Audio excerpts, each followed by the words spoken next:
Hello दोस्तों, स्वागत है आपका आपके लिए अपने YouTube channel H P success point में। तो भाइयों, हम आर पी एफ कांस्टेबल के ठीक है जो क्वेश्चन हो, मैं आपके लिए मोस्ट 50 क्वेश्चन लेकर आऊँगा। ठीक है, डेली ऐसे कराऊंगा आपको। ठीक है, आपको पेपर में आएंगे। ठीक है, इजी और मॉडरेट सभी लेवल के लेकर आऊँगा, क्योंकि इजी क्वेश्चन में रिपीट होते रहते हैं। तो फर्स्ट क्वेश्चन देखो, टाइम का ज़्यादा वेस्ट नहीं करूँगा मैं आपको, और एक्स्ट्रा फेट के साथ बताऊँगा। ठीक है, तो फर्स्ट क्वेश्चन है कि विद्युत बल्बों के फिलामेंट किस धातु के बने होते हैं। तो वो थोड़ा सेट कर लेता हूँ। तो ऑप्शन ए है तांबा, ऑप्शन बी है एल्यूमिनियम, ऑप्शन सी है टंगस्टन, ऑप्शन डी है लोहा। तो आप भी इसका आंसर दे सकते हैं। इसका जो सही आंसर होगा वो हो टंगस्टन। टंगस्टन को डब्ल्यू से रिप्रेजेंट करते हैं। ठीक है, ये भी ध्यान रखना। और सबसे ज़्यादा तापमान वो किसका था? टंगस्टन का, इसीलिए फिलामेंट के तौर पे यूज लेते हैं। ठीक है भैया, और ये देखो सही आंसर होगा टंगस्टन। और इसका क्वेश्चन नंबर 2 है कि विद्युत चुम्बकीय फ्लक्स की इकाई क्या है। तो ऑप्शन है वेबर, ऑप्शन बी है ओम, ऑप्शन सी है टेस्ला, ऑप्शन डी है हेनरी। तो इसका जो सही आंसर होगा वो होगा वेबर। ठीक है, तो देख लेते हैं। ठीक है, ऑप्शन बी वेबर होता है।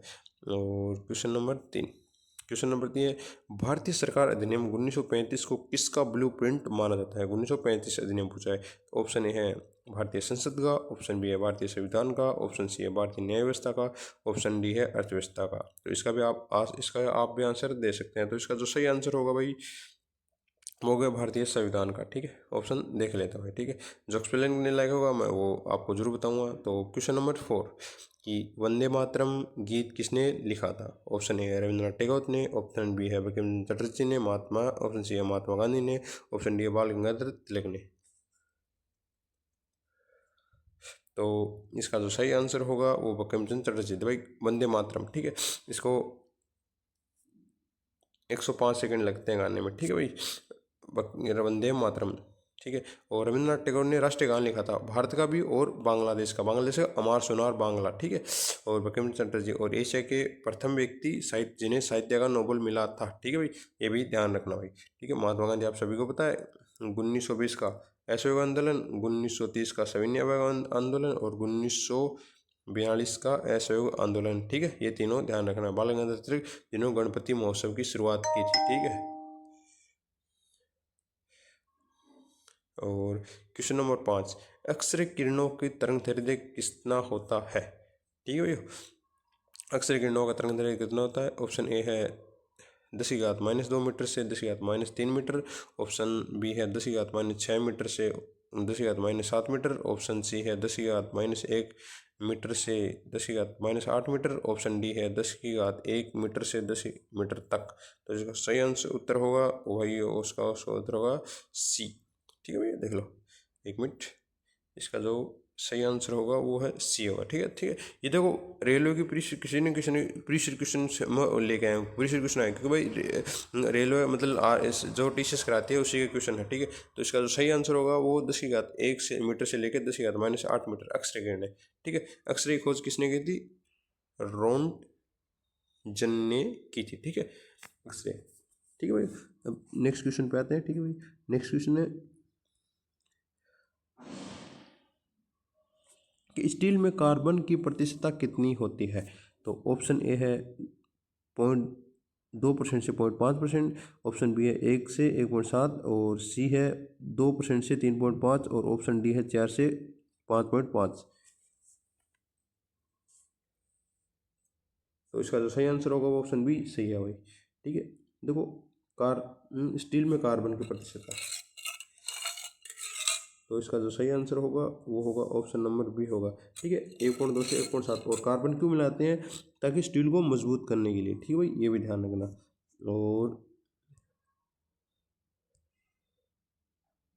ऑप्शन क्वेश्चन नंबर 7 एक कूलाम में कितने इलेक्ट्रॉन के बराबर होता है।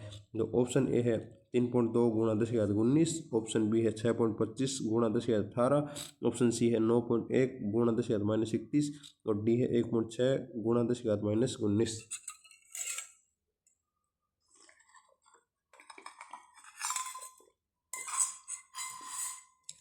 तो इसका तो भाई सही आंसर होगा वो होगा बी होगा। ठीक है, बी। 1 मिनट देख लेते हैं भाई। तो क्वेश्चन नंबर बी 6.25 गुणा 10⁻18। ठीक है, ये एक इलेक्ट्रॉन मतलब एक कूलम में कितने इलेक्ट्रॉन होते हैं? 6.25 10⁻18 होती है। ठीक है, और इलेक्ट्रॉन का मान हमेशा ऋणात्मक होता है, आवेश ऋणात्मक होता है।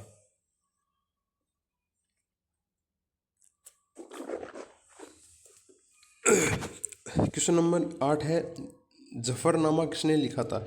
ऑप्शन ए है गुरु अर्जुन देव ने, ऑप्शन बी है गुरु तेग बहादुर ने, ऑप्शन सी है गुरु गोविंद सिंह ने, ऑप्शन डी है गुरु नानक देव ने। तो भाई इसका जो सही आंसर होगा वो क्वेश्चन गुरु गोविंद सिंह है। भाई बहुत अच्छा क्वेश्चन है, ठीक है। सारे एक गुरु है, देखो सारे दे रखे हैं। तो जफरनामा किसने की थी? तो गुरु गोविंद सिंह ने, ठीक है। सही है ना? हाँ, गुरु गोविंद सिंह 10वें गुरु थे, गुरु गोविंद सिंह, ठीक है। 10वें नहीं, सिखों के 10वें गुरु कौन थे? गुरु गोविंद सिंह, ठीक है। इन्होंने खालसा पंथ की शुरुआत की थी, ठीक है। ऑप्शन क्वेश्चन नंबर 9 है, भारतीय रिजर्व बैंक क्या है? तो भारत की सबसे बड़ी बैंक है, भारत का केंद्रीय बैंक है, भारत का निजी बैंक है, भारत का वित्तीय संस्था है। तो भारत, इसका जो सही आंसर होगा भाई वो होगा भारत का केंद्रीय बैंक, यानी भारत का सबसे बड़ा बैंक कौन है? वो तो एसबीआई है भाई। तो इसका सही आंसर होगा बी, भारत का सबसे बड़ा केंद्रीय बैंक, ठीक है। यानी आरबीआई को एक बोला जाता है, आरबीआई की स्थापना मैं आपको बता देता हूँ, 1 मिनट, ठीक है। 1 मिनट में, हाँ, आरबीआई की स्थापना कब हुई थी? 1935 में हुई थी, ठीक है। ठीक है भाई। और आरबीआई को भारत मतलब बैंकों का बैंक कहा जाता है आरबीआई को, ठीक है। और ठीक है भाई। और सबसे पहले 1949 में आरबीआई का राष्ट्रीयकरण क्या, मतलब राष्ट्रीयकरण किया था 1949 में। 1935 में आरबीआई की स्थापना हुई थी, ठीक है। भारत का सबसे बड़ा बैंक एसबीआई है, ठीक है। और सेकंड सबसे बड़ा बड़ौदा बैंक है, जिसे बड़ौदा बोलता है, बड़ौदा बैंक, ठीक है भाई। और क्वेश्चन नंबर 10, ठीक है। क्वेश्चन नंबर 10 पे 10 नंबर पर चलते हैं कि मानव रेटिना पर बना प्रतिबिंब कैसा होता है? मानव रेटिना पर। तो इसका फर्स्ट ऑप्शन है वास्तविक और सीधा, ऑप्शन बी है आभासी और उल्टा, ऑप्शन सी है वास्तविक और उल्टा, ऑप्शन डी है आभासी और सीधा। तो मानव रेटिना पर बना प्रतिबिंब कैसा होता है? वैसे देखो उल्टा होता है, ठीक है। अब उल्टा होता है वो फिक्स होता है कि वो वास्तविक होता है, नहीं, ठीक है। ऐसे ध्यान रखना है, क्योंकि जो माइंड में जो प्रतिबिंब बनता है वो हमेशा उल्टा आता है, वो दिमाग में जाके उसकी पिक्चर सीधी बनती है, ठीक है। तो जो वास्तविक होगा वो उल्टा होगा, आभासी होगा वो हमेशा सीधा होगा, ठीक है। ऐसे भी छांट सकते हो ऑप्शन, देखो सही ना, वास्तविक और उल्टा, ठीक है भाई। देखो कई बार क्या है, देखो क्वेश्चन मैं आपको बताऊँ भाई, देखो कई बार मतलब नई टाइप के क्वेश्चन देखते हैं ना, तो हमेशा ऑप्शन से छांटा करो भाई, ठीक है। मतलब नए टाइप से आपको नहीं आता तो ऑप्शन से कई बार ईजी हो जाता है, ठीक है भाई।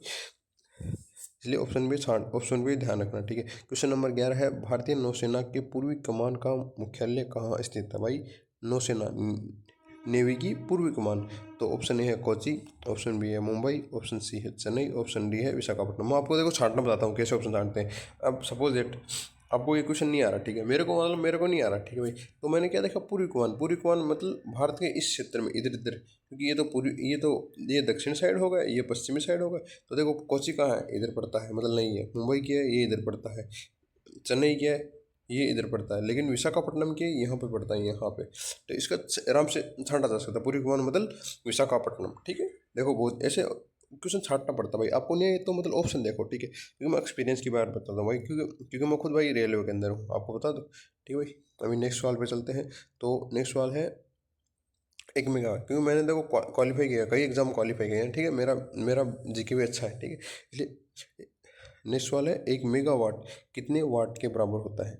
तो 1000 वाट के बराबर, या 10,000 वाट के बराबर, ऑप्शन सी है 1 लाख, या 10 लाख वाट डी है। तो इसमें होगा 10 लाख वाट के बराबर, ऑप्शन डी है, ठीक है भाई। देखो बिनती ध्यान रखना, ठीक है, 10 लाख। और ये क्वेश्चन नंबर 13, ठीक है। क्वेश्चन नंबर 13, गर्म करने पर बिटुमिन क्या प्राप्त होता है? ठोस रूप प्राप्त होता है, ऑप्शन बी है कोमलता यानी सॉफ्ट होता है, ऑप्शन सी है कठोरता, ऑप्शन डी है द्रव्य रूप। बिटुमिन है कोयला, तो बिटुमिन से सॉफ्ट हो जाता है यानी कोमलता हो जाती है, ठीक है। Question number 13। और क्वेश्चन नंबर 14 पे आते हैं भाई। 14 क्या है, तृतीय विश्व शब्द का प्रयोग किन देशों के लिए किया जाता है? तृतीय विश्व, तो ऑप्शन ए है विकासशील मतलब विकसित देशों के लिए, और ऑप्शन बी है विकसित एवं औद्योगिक देशों के लिए, ऑप्शन सी है अर्धविकसित और विकासशील देशों के लिए, ऑप्शन डी है समाजवादी। तो जो इसका सही आंसर होगा भाई वो होगा अर्ध अर्धविकसित और विकासशील देश, जैसे भारत होगा, चाइना होगा, मतलब विकसित या विकासशील देश है, इसे तीसरे विश्व का मतलब नाम दिया गया है, ठीक है। क्वेश्चन नंबर 15, ठीक है भाई, कट रहा तो कोई दिक्कत नहीं, ठीक है। वैसे आ गया स्क्रीन पे। तो क्वेश्चन नंबर 15 है, भारत में निर्वाचन अधिकारी कौन नियुक्त करता है? तो निर्वाचन अधिकारी कौन? ऑप्शन ए है प्रधानमंत्री, ऑप्शन बी है राष्ट्रपति, ऑप्शन सी है सुप्रीम कोर्ट, ऑप्शन डी है संसद। तो भारत निर्वाचन अधिकारी राष्ट्रपति करता है। ठीक है भाई, इसका सही आंसर होगा राष्ट्रपति। मैं क्वेश्चन आंसर देख लेता हूँ। ऑप्शन सी है, ऑप्शन बी है राष्ट्रपति। ठीक है भाई। और क्वेश्चन नंबर 16, क्वेश्चन नंबर 16 क्या है? सबसे ऊंचा जलप्रपात कौन सा है? तो इसमें फर्स्ट है, भारत का पूछा। ठीक है, जोग फॉल्स, ऑप्शन बी है दूध सागर, ऑप्शन सी है नोहकलिका फॉल्स, ऑप्शन सी है शिवाना समुद्रम। तो इसका जो सही आंसर होगा वो कहाँ के? जोग गरसोपा बोलते हैं। ठीक है, जिसे गांधी ऐसे कुछ ऐसे भी नाम बोलते हैं, ऐसे 3 नाम है भाई। ठीक है, ये कर्नाटक में होता है, जोग गरसोपा बोलते हैं, और एक गांधी सागर ऐसे कुछ नाम है इसका। ठीक है, देखो जोग फॉल्स हो गया ना। ठीक है, सबसे बड़ा ये कर्नाटक में होता है, श्रावती नदी पर है, ये भी ध्यान रखना। ठीक है भाई। क्वेश्चन नंबर 7, भारत का राष्ट्रीय खेल। ठीक है, ये देखो, अरे ठीक है, राष्ट्रीय खेल आप सभी को पता है कौन सा है? राष्ट्रीय खेल भाई हॉकी है। ठीक है, ये तो आपको पता ही है। ठीक है, क्रिकेट मत कर देना भाई, ये ध्यान रखना कभी लगता कि भाई क्रिकेट नहीं भाई, अपना राष्ट्रीय खेल है हॉकी। ठीक है, और सबसे ज़्यादा मेडल ओलंपिक में, सबसे ज़्यादा मेडल कितने? टोटल 8 गोल्ड है अपने पास। ठीक है, इंडिया के सबसे ज़्यादा गोल्ड मेडल किसमें? हॉकी में है, फील्ड हॉकी। ठीक है भाई। और क्वेश्चन नंबर 18 है, ओलंपिक खेलों की शुरुआत कब हुई थी? तो ओलंपिक खेल दो, फर्स्ट ऑप्शन है 1896, ऑप्शन बी है 1900, ऑप्शन सी है 1924, ऑप्शन डी है 1936। तो इसका सही आंसर होगा भाई, वो होगा 1896। ठीक है, एक्स्ट्रा फैक्ट बताता हूँ भाई, 1896 के एथेंस से शुरुआत हुई, एथेंस से शुरुआत हुई। ठीक है भाई, 1896 और 1904 से मतलब इसमें मेडल देने की शुरुआत की गई थी 1904 में, और 1900 से कंटिन्यू चले थे, 1900 से कंटिन्यू हर 4 साल बाद 1900। ठीक है, और सेकेंड वर्ल्ड वार के समय ओलंपिक नहीं हुआ था, ये भी ध्यान रखना भाई।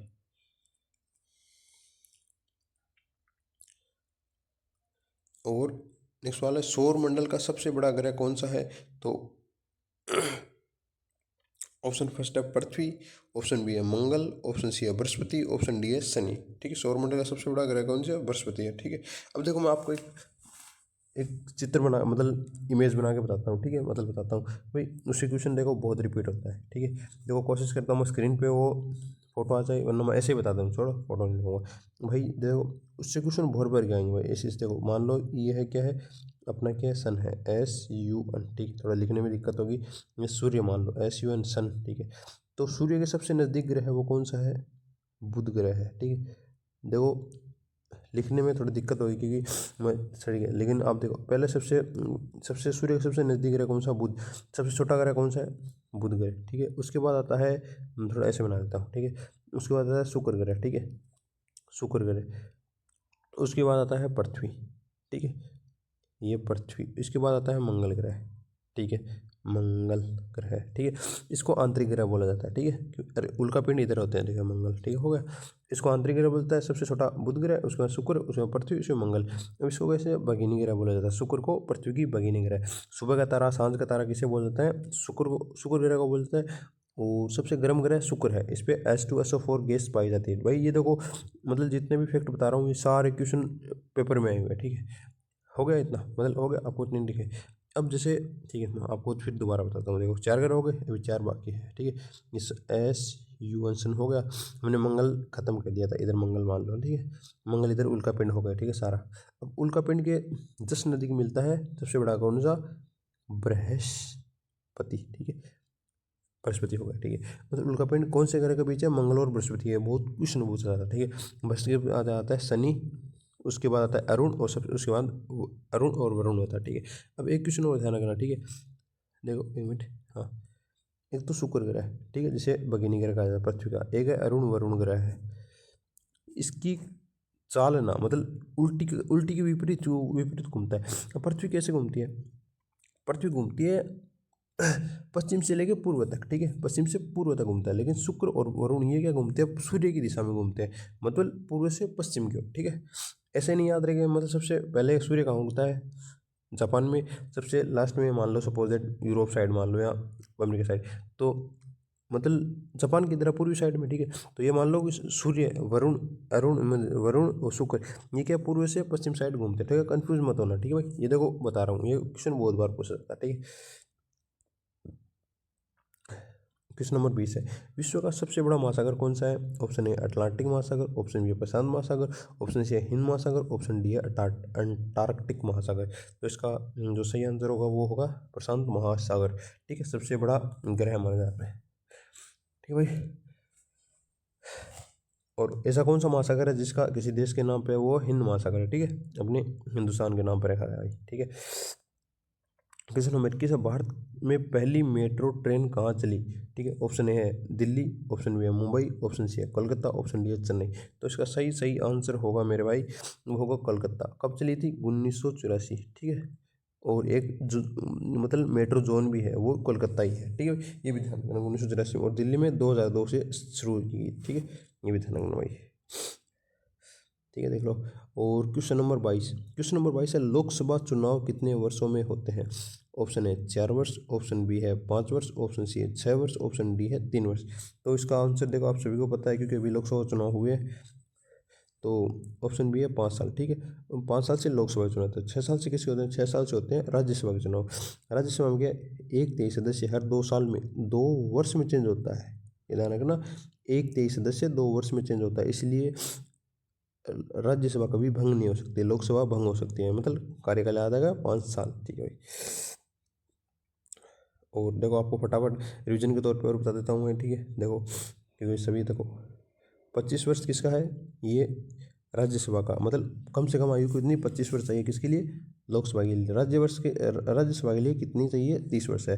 राष्ट्रपति उपराष्ट्रपति के लिए कितनी चाहिए? 35 वर्ष। ठीक है, यानी प्रधानमंत्री 25 साल के बन सकते हैं, राज्यसभा के लिए 30 वर्ष हो गया, और राष्ट्रपति उपराष्ट्रपति के लिए 35 साल चाहिए, और राज्यपाल के लिए भी 35 कम से कम उम्र होनी चाहिए। ठीक है, ये ध्यान रखना क्वेश्चन। ठीक है, उम्र से कई बार पूछ लेता है। ठीक है भाई, ये ध्यान रखना, क्योंकि कौन सा क्वेश्चन कब पिन शिफ्ट में आ जाए कोई किसी को नहीं पता, इसलिए भाई जितना हो सके रिवीजन लास्ट में जरूर। इसलिए मैं आपको देखो जोक्स फैक्ट मेरे को ध्यान है वो बता रहा हूँ।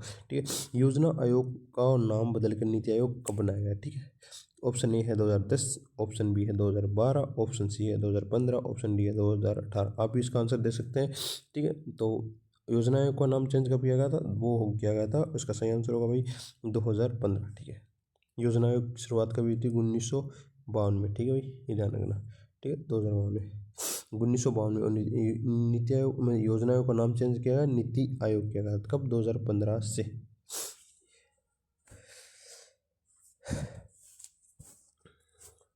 और आप इसका मतलब जो योजना आयोग के वर्तमान सीईओ कौन है उसका नाम बता सकते हैं। ठीक है, कमेंट आंसर में बता देना कमेंट पे। ठीक है भाई, ऑप्शन देखो सी 2015। ठीक है, तो और क्वेश्चन नंबर 24 है, संविधान सभा का गठन कब हुआ था? तो ऑप्शन ए है 1945, ऑप्शन बी है 1946, ऑप्शन सी है 1947, ऑप्शन डी है 1950। ठीक है भाई, फटाफट से लेकर आऊँ, आपको रिवीजन जरूरी है भाई। देखो लास्ट टाइम में रिवीजन जितना हो सके रिवीजन करो, क्योंकि सिलेक्शन रिवीजन इधर आता है, इसलिए मैं आपको रिवीजन के तौर पर बता रहा हूँ। ठीक है, तो इसका जो सही आंसर होगा 1946 है। ठीक है, कुछ एक्स्ट्रा फिर बता देता हूँ भाई, देखो मेरे को जितना पता है भाई। संविधान सभा की प्रथम बैठक कब हुई थी? 9 दिसंबर। ठीक है, दिसंबर 1946 को हुई थी। ठीक है, 9 दिसंबर 1946 कहाँ पर हुई थी? दिल्ली में हुई थी, और संस्कृत विद्यालय था कुछ, मतलब महाविद्यालय था। इसका जो प्रथम अस्थायी अध्यक्ष किया सच्चिदानंद सिन्हा को बनाया गया था। क्यों इनको बनाया गया? वो सबसे व्यवहार इंसान थे। फिर हुई थी 11 दिसंबर को। ठीक है, 11 दिसंबर 1946 को सेम डेट है। इसको राजेंद्र प्रसाद को प्रथम स्थायी अध्यक्ष बनाया गया था संविधान सभा का। ठीक है, ध्यान रखना। ठीक हो गया, और मतलब मेरे अब 26 नवंबर 1949 को पूरा संविधान बन गया था, और 26 जनवरी 1950 को लागू कर दिया गया। ठीक है, ये हो गया। ठीक है, अब देखो क्वेश्चन नंबर 25 है, संयुक्त राष्ट्र संघ की स्थापना कब हुई थी? ऑप्शन ए 1919, ऑप्शन बी है 1939, ऑप्शन सी है 1945, ऑप्शन डी है 1955। तो इसका जो सही आंसर होगा भाई वो होगा 1945। संयुक्त राष्ट्र इसका मुख्यालय क्या है? यूएनओ न्यूयॉर्क में भाई। ठीक है, और अंतर्राष्ट्रीय न्यायालय कहाँ पर है? द हेग में हुआ था। ठीक है, और ये क्वेश्चन नंबर 35, फ्रंटियर गांधी किसका उपनाम था? ठीक है, तो देखो जिसको वीडियो स्लो लग रही है तो वो टॉक्स में देख ले, जिसको फास्ट लग रही है थोड़ा कम कर ले। ठीक है स्पीड, क्योंकि देखो मैं इसलिए पढ़ा रहा हूँ क्योंकि आपको जल्दी जल्दी रिविजन हो उसके। फ्रंटियर गांधी किसका नाम है? ऑप्शन ए महात्मा गांधी का, ऑप्शन बी है सुभाष चंद्र बोस का, ऑप्शन सी है खान अब्दुल गफ्फार खान का, ऑप्शन डी है बाल गंगाधर तिलक का। तो इसका सही आंसर होगा वो होगा खान अब्दुल गफ़ार खान, ठीक है। इसके देखो कुछ और भी फैक्ट बताता हूँ भाई, टीचर से बहुत पूछती है कि खान अब्दुल गफ़ार खान, ठीक है, इसको फ्रंटियर गांधी, ठीक है, हो गया, ठीक है, फ्रंटियर गांधी, इसको गुजड़ी का लाल बोलते हैं, ठीक है, गुजड़ी का लाल भी बोला जाता है, ठीक है। ये मतलब प्रथम विदेशी व्यक्ति जिसे भारत रत्न देगा वो कौन है, खान अब्दुल गफ़ार खान, ये, ठीक है। और सेकंड व्यक्ति कौन है, वो नेल्सन मंडेला थे, ठीक है, दोनों कहा गया। ये पाकिस्तान में है, वैसे पाकिस्तान के मतलब पाकिस्तान के व्यक्ति है, ठीक है। आज़ादी के लिए अपने हिंदुस्तान की तरफ से भी लड़ाई लड़ी थी इन्होंने। और ठीक है, 36 नंबर सवाल है, इंडियन नेशनल कांग्रेस की स्थापना किसने की थी, ठीक है। तो ठीक है भाई, देखो जैसे मतलब मेरे क्वेश्चन कुछ कट गए हैं शायद तक, देखो हाँ 35-24, ठीक है, लेकिन कन्फ्यूज मत होना भाई, देखो मैं आपको अक्सा सेट के पूरे 50 क्वेश्चन बताऊंगा, ठीक है, चाहे वो कैसे बताऊँ, ठीक है। देखो गीत गोविंद किसने द्वारा लिखी गई थी, ठीक है। ऑप्शन बी है, ऑप्शन ए कुल तुलसीदास, ऑप्शन बी है जयदेव, ऑप्शन सी है कालिदास, ऑप्शन डी है सूरदास, ठीक है। गीत गोविंद ने लिखी थी जयदेव शायद तक, देखो है ना, आ गया ना जयदेव, हाँ, गीत गोविंदम किसने लिखी थी, जयदेव ने लिखी थी, ठीक है। और कालिदास देखो सबसे फेमस, कालिदास से भारत का शेक्सपियर कहा जाता है, ठीक है। ये मेरे को बहुत बुरा लगता है, इंडियन मतलब इसने बहुत पहले किताब लिखी थी और उसको काल मतलब शेक्सपियर बोलता है, शेक्सपियर पे, जबकि बहुत बाद में आया वो आदमी, ठीक है। देखो मेघदूतम, कुमार संभव, रघुवंशम, ये ऐसी कुछ मतलब किताबें हैं उनकी, कालिदास की 5 सबसे फेमस किताब है, लेकिन मेरे तेरे को, ठीक है, ये ध्यान रखना भाई, ये मेघदूतम, मेघवर्षम, ठीक है, अग्निकाग्नि मित्रम, ऐसे कुछ है 5 किताबें कालिदास की, ठीक है। भारत की राष्ट्रीय आय का सबसे बड़ा भाग किस क्षेत्र से प्राप्त होता है, यानी राष्ट्रीय आय का, ऑप्शन ए प्राथमिक क्षेत्र, ऑप्शन बी द्वितीय क्षेत्र, ऑप्शन सी है तृतीय क्षेत्र, ऑप्शन डी है चतुर्थ क्षेत्र, ठीक है। तो इसका जो सही आंसर होगा वो तृतीय क्षेत्र होगा, ठीक है। मैं देख लेता हूँ उत्तर भाई, ठीक है, तृतीय क्षेत्र होगा। मैं आपको बता दूँ भाई, देखो कृषि पालन, मछली पालन, पेड़ लगाना, पौधे लगाना वगैरह, ये प्रथम हो गए, ठीक है, प्रथम। और जो जितने भी उद्योग है वो द्वितीय क्षेत्र में आ गए, सेकेंडरी। और जितनी सेवाएं हैं, ठीक है, जैसे कोचिंग खोली वगैरह वगैरह, मतलब ठीक है, बैंकिंग हो गई, ये सारी सेवा है, ठीक है, ये कौन सी तृतीय क्षेत्र में। तो सबसे ज़्यादा रेवेन्यू कहाँ होता है, सबसे ज़्यादा मतलब तृतीय क्षेत्र से होता है, ठीक है। ये देखो, पृथ्वी का घूर्णनीय गति कहाँ उच्चतम होती है, ठीक है। तो इसका ऑप्शन ए है भूमध्य रेखा पर, ऑप्शन बी है उत्तरी ध्रुव पर, ऑप्शन बी है दक्षिण ध्रुव पर, ऑप्शन डी है कर्क रेखा पर। तो भाई घूर्णन उच्चतम होती है भाई, इसमें थोड़ा कंफ्यूज मैं भी हूँ। तो इसका देखो आंसर दिया है, पृथ्वी की गति सबसे कहाँ होती है, तो ऑप्शन इसका हो गया भूमध्य रेखा पर। पृथ्वी की गति कहाँ पर सबसे, भूमध्य रेखा पर गति अधिक होता है, सबसे कम इसका मतलब ध्रुव पर होगी, सबसे ज़्यादा कहाँ, भूमध्य रेखा पर होगी, ठीक है, ये ध्यान रखना। और नेक्स्ट है 40 नंबर सवाल, ठीक है। 40 नंबर, 1857 का विद्रोह किस प्रकार का विद्रोह था, ठीक है। ऑप्शन ए है किसानों का विद्रोह, ऑप्शन बी है सैन्य विद्रोह, ऑप्शन सी है व्यापारी का विद्रोह, ऑप्शन डी है छात्रों का विद्रोह है। तो 1857 का विद्रोह किसको, ये तो अगर ऑप्शन के हिसाब से देखें तो ठीक है, तो बहुत ईजी सवाल है कि किसने, सैन्य विद्रोह है, ठीक है, हो गया 18 सैन्य विद्रोह, ठीक है। और 1857 पे जो किताब लिखी गई थी वो किसने लिखी थी, अरे उनका नाम भूल गया यार, जिसने मित्र मिल सवाल क्या थी, हाँ, बी डी सावरकर नाम था उनके, ठीक है। 1857 की क्रांति पे उन्होंने जिन्होंने किताब लिखी थी, बी डी सावरकर नाम था, ये भी ध्यान रखना भाई, ठीक है। और बी डी सावरकर के एयरपोर्ट कहाँ पे बना है, वो बना है क्या, अंडमान निकोबार में, ठीक है, ये भी ध्यान रखना। और क्वेश्चन नंबर 41 है, संतुलित भोजन में क्या होता है। तो ऑप्शन ए है केवल कार्बोहाइड्रेट, ऑप्शन बी है केवल प्रोटीन, ऑप्शन सी है केवल वसा, ऑप्शन बी है सूक्ष्म एवं व्यापक पोषक तत्व। संतुलित भोजन, संतुलित भोजन वो होता है जिसमें सभी प्रकार के पोषक तत्व है, देखो होगा ना, सूक्ष्म और व्यापक पोषक तत्व। देखो कार्बोहाइड्रेट कौन होता है, कार्बोहाइड्रेट लेते हैं जैसे कार्बोहाइड्रेट की फटाफट लेने, मतलब तत्काल जिसको आपको एनर्जी चाहिए वो कार्बोहाइड्रेट से मिलती है, जैसे केला हो गया, ठीक है। जैसे खेल दौड़ते हैं अगर वगैरह एथलीट होते हैं वो फटाफट एनर्जी के लिए लेते हैं ना, जैसे केला खाते हैं, कुछ मतलब बुके स्टिंग वगैरह आती है वो पीते हैं, कुछ भी जो एनर्जी ड्रिंक लेते हैं, ठीक है, वो क्या कार्बोहाइड्रेट देती है, ठीक है, फटाफट के लिए, ठीक है। और क्वेश्चन नंबर 42 है, भारत का सबसे बड़ा बंदरगाह कौन सा है। ऑप्शन बी है कोलकाता, ऑप्शन बी है चेन्नई, ऑप्शन सी है मुंबई, मुंबई, ऑप्शन डी है विशाखापत्तनम। तो सबसे बड़ा कौन सा है, तो सबसे बड़ा है भाई मुंबई, और उसका नाम क्या है, नावा सेवा बंदरगाह, मुंबई का सबसे बड़ा बंदरगाह, ठीक है।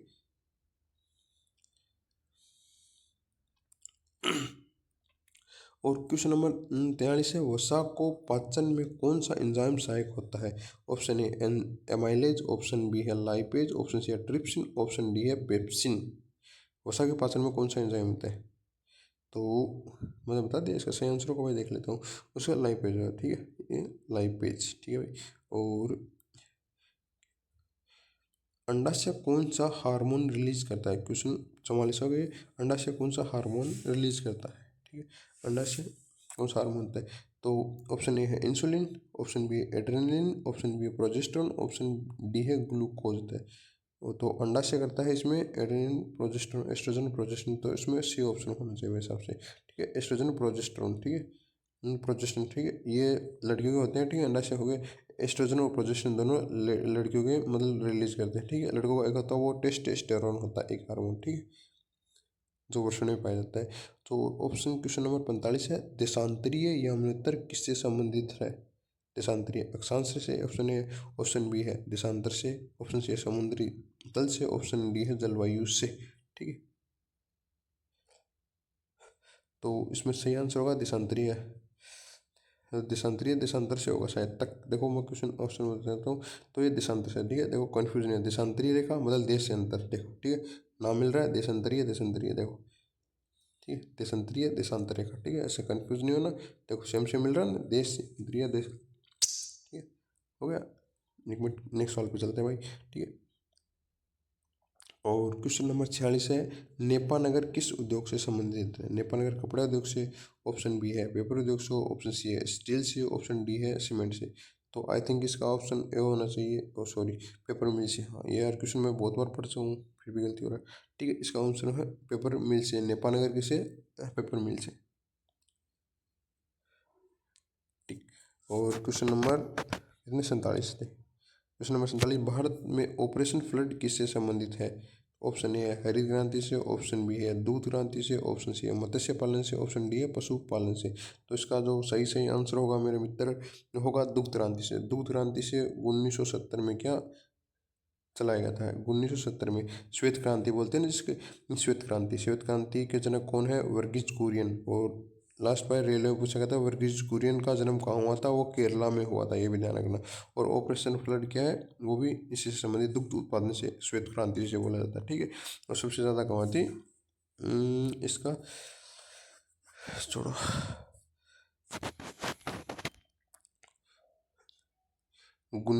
अड़तालीस नंबर सवाल है कि भारत में आर्थिक असमानता किस कारण से होती है? आर्थिक असमानता आती है, ठीक है। ऑप्शन ए जाति भेदभाव से, ऑप्शन बी तकनीकी विकास से, और देखिए अमीर गरीब की भिन्नता से, ऑप्शन डी है कृषि उत्पादन से। तो इसमें होती है तकनीक, आई थिंक तकनीक होना चाहिए, अरे सॉरी, अमीर और गरीब की भिन्नता से, ठीक है। लोग सवाल अच्छा है, ठीक है, मतलब ऑप्शन दो ही कन्फ्यूज हो रहा था मैं, ठीक है, ऑप्शन छाटता हूँ मैं, ठीक है, क्योंकि मैं मेरे को नहीं पता था, मैं ऑप्शन छाट लेता हूँ, ठीक है। तो इसमें तो अमीर गरीब की भिन्नता से, आर्थिक असमानता है, क्योंकि अमीर गरीब, ठीक है, विकासशील देश है तो आर्थिक असमानता मिलेगी, ठीक है। और सवाल नंबर आ गया 49, ठीक है भाई, इसको अच्छे से एक्सप्लेन भाई, ठीक है। देखो बिहू, सॉरी सॉरी, बिहू किस राज्य का प्रसिद्ध त्यौहार है? ऑप्शन ए है पंजाब, ऑप्शन बी है असम, ऑप्शन सी है केरला, ऑप्शन डी है पश्चिम बंगाल। तो इसका आप भी आंसर दे सकते हैं, ठीक है भाई, मैं आपके लिए एक्स्ट्रा फैक्ट देख रहा हूँ कोई। तो इसका सही आंसर होगा भाई वो असम होगा, ठीक है भाई। असम, देखो असम में दो तीन त्यौहार मैं आपको बता देता हूँ, ठीक है। असम के एक तो है बिहू हो गया, एक सतारिया हो गया, बिहू असम का, सतारिया हो गया, और एक दो तीन और भी है वैसे असम, ठीक है। और पंजाब का गिद्दा हो गया, ठीक है। केरला का कथकली, और मोहिनीअट्टम केरल, केरल की हो गई। और मोहिनीअट्टम की सबसे फेमस कलाकार कौन है? वो हेमा मालिनी, ठीक है, हीरोइन है, हो गया भाई। और क्वेश्चन नंबर कितने, 50। तो शेयर बाजार में बुलिश ट्रेड को क्या कहा जाता है? डाउन ट्रेड, ऑप्शन बी है अपराइजिंग ट्रेड, ऑप्शन सी है स्टेबल ट्रेड, ऑप्शन डी है वॉल्यूम ट्रेड। थोड़ा टफ सवाल है भाई, ठीक है, इकोनॉमी का है, और इकोनॉमी के सवाल बहुत पूछे जा रहे हैं, ठीक है। मैं आपको ये करूँगा, मतलब एक दो क्लास में कुछ जैसे सबसे ज़्यादा इसी में आरपी में आ रहे हैं, एक तो इकोनॉमिक सवाल ज़्यादा आ रहे हैं, ठीक है, एक क्या बोलते हैं उसे, पॉलिटिकल सवाल ज़्यादा आ रहे हैं, तो एक दो क्लास उसकी ज़्यादा लेके आऊँगा मैं, ठीक है, ऐसे सोच रहा हूँ आपके लिए, ठीक है। या दोनों फटाफट उसके भी लेके आऊँगा। तो इसका सही आंसर होगा वो भी होगा अपराइजिंग ट्रेड होगा, ठीक है। इसका, ठीक है। मैं एक्सप्लेन, मेरे को इतनी ज़्यादा एक्सप्लेन नहीं कर सकता इसको, ठीक है। तो वीडियो देखने का धन्यवाद, ठीक है। और जो जिसको भी भाई देखो, मैं 3-4 वीडियो एडिट करके आपको एक तो साथ दूंगा, ठीक है। मैं आपको बता दूंगा उस नंबर पे, आप मेरे से लेना, वो भी फ्री में दूंगा, ठीक है। वीडियो देखने का धन्यवाद, अपने दोस्तों के साथ शेयर करें पसंद आई तो, और वीडियो को लाइक करें, कमेंट करना तो बिल्कुल नहीं भूले मेरे भाई, ठीक है। और जिसका एग्ज़ाम है वो देखो भाई, रिवीजन करें फटाफट, रिवीजन देखो, आपको सिलेक्शन रिवीजन इधर आ सकता है, ठीक है भाई, इसलिए रिवीजन करें फटाफट।